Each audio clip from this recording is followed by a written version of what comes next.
ayon kay Yusek Bernardo, ang GAA insertions ng 2024 na magkakalaga ng 300 para po 300 million na para kay, sabi niya po sa akin, para kay Senator Bong Revilla na noon ay kumandidato bilang senador para sa 2025.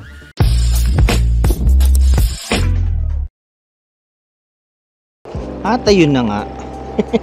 Naisipan ko nang gumawa ng video ulit. Dapat uwi na ako eh. Pero naisip ko lang, balak ko sana talaga gawing dalawang video sa isang araw. So, ito saktong-sakto to.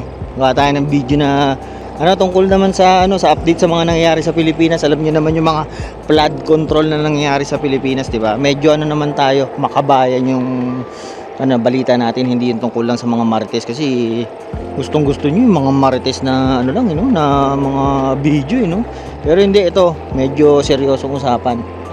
Punta tayo dun sa may basketball court. Ewan ko kung may mga tao din ngayon. Pero masakit na yung pa ako. Sakit. Yun nga, ang update ngayon sa nangyayari dun sa flood control natin. Maganda ba?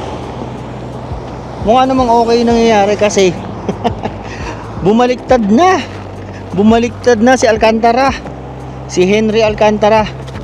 Kasi kagahapon siya yung nasa Senate hearing, di ba?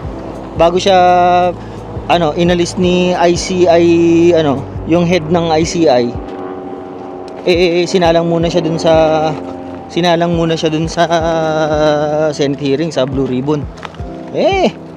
Ayun, meron siyang written salaysay na nagpapangalan sa mga players ng big players ng na flood control na yan.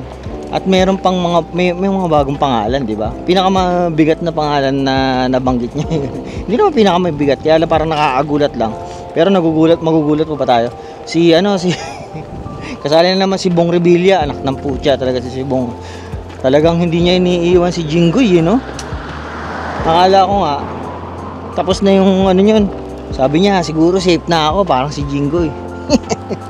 Yung pala, magkasama na naman sila ni Jinggoy. Ewan ko kung magsasama na naman sila sa kulungan, Pero ang maganda dito sa sa sinabi ni Alcantara, meron siyang mga sinabi at kinonfirm niya yung mga testimonies ni Bryce, yung kanyang assistant. Diba? At least ngayon, hindi lang isang tao yung nagsasabi na kung sino yung involved, kung sino yung sangkot. Ngayon dalawa na sila, di ba? Siyempre hindi naman nag-usap yung dalawa na yan Bumaliktad lang talaga to si Alcantara. Yan? Good news yan sa mga yung mga gusto ng madiin yung mga senator na involved. Kasi sabihin na natin na wala pa tayo doon kasi parang kung sa ngayon parang hearsay pa lang lahat yan pero siyempre iimbestigahan niya, dadaan na naman sa proseso mga ganyan. At least medyo malakas yung nila. Maganda yung pinatutunguhan ng investigasyon, yeah. Very good yan. Ang kawawa diyan si Villanueva ba yun? Panay ang Bible quote na hayop na yun. Lagi niya pang binabanggit na ang pamilya ko, maka-Diyos, mga ganyan. Lagi siyang mayroong mga Bible quote. Sabi ko, taragis ka. Tapos, isa ka rin pala sa mastermind ng mga nangyayaring ganyan. Mga pagkukurakot sa pera ng taong bayan. Hayop ka. Diyan pa sa Bulacan. Pero, di ba? Butang, mo ba, nakakabuisit yung lagi mong bukang bibig na Bible verse ka pa. Tapos, isa ka rin pala sa kurakot. Ang laki, 600 million. Kasi kinonfirm ni Henry Alcantara. Kinonfirm niya yung mga binanggit dati ni Bryce na yung 350 million kay Jinggoy, yung 600 million kay Villanueva. Diba? Yari kayo ngayon. Wala lang, parang nakakatuwa lang na magsubaybay sa mga ganyang sa Senate hearing. Pero syempre, hindi ka naman totaling natutuwa sa mga nangyayari kasi parang pinagnakawan nga kayo yung mga taong bayan, pinagnakawan di ba? Ang doon, at least kahit pa paano, merong update, di ba? Pero syempre, hindi muna tayo magpapaka ano, kampante. Kasi sa totoo lang, yung mga nangyayari na ganyan, parang merong script yan eh. Dati na yan nangyayari, yung sa mga past administration.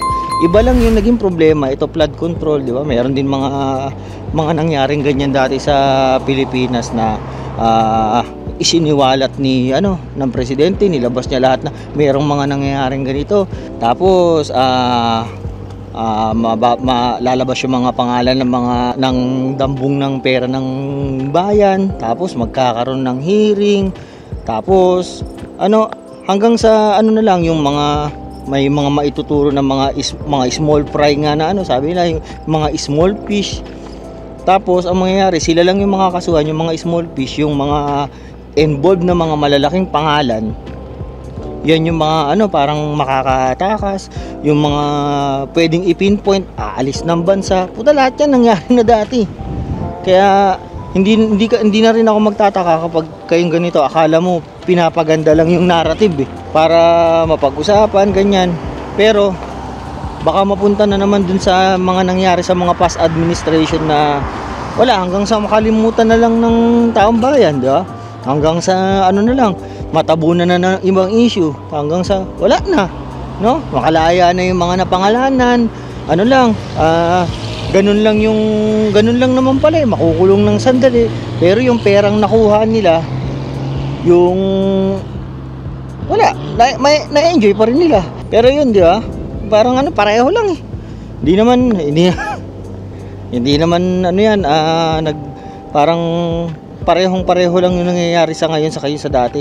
Ang pinakamagandang gawin na lang natin, mga kababayan, ito, di ba, may mga Facebook na, may ng social media. Huwag tayong makakalimot. Lagi nating kung meron tayong nakitang mali, i-post natin, di ba? Voice out natin lagi lahat ng mga nangyayari, kasi para hindi makalimot yung mga kababayan natin na ginawa na itong mga kolokoy na to, yung pagnanakaw sa kaban ng bayan. Diba? Para magtuloy-tuloy yung kaso, hindi matabunan kung ano-ano lang. Dapat ganun tayo. Sabihin na naman ng mga iba niyan, no? Si Brandon Boy, akala mo naman makabayan, iniwan mo nga yung Pilipinas. Hindi sa ganun, tol. Si Binoy, no? Tayo, alam mo naman tayo, Pilipino pa rin tayo. Dapat maganda man ang pangyayari, masamang pangyayari, dapat natin yan, concern natin yan, kasi Pilipino pa rin tayo. Kahit ako permanent resident dito sa Canada, mahal na mahal ko pa rin ang Pilipinas. Kasi ako, lahat lang ng mga nakukuha ko rito sa Canada, nakukuha ko sa Pilipinas eh. Bakit pa ako lilipat, di ba? Kaya concern pa rin ako, di ba? Kaya binabalita ko pa rin itong mga balita na to, na kahit nandito ako sa Canada, updated tayo sa chismis. Sinasabi mo na. Yun lang, parang video. Nakakatuwa lang kasing mangyayari, yung mga nangyayari eh. Nagkakaroon ng sana makulong mga animal na yan. Sila Jinggoy, sila lahat yan. Pati si Bong Revilla. Sige na. At ako'y malapit na sa bahay. Like, share, subscribe, mga ganun. Alam niyo yun. Sige na, paalam.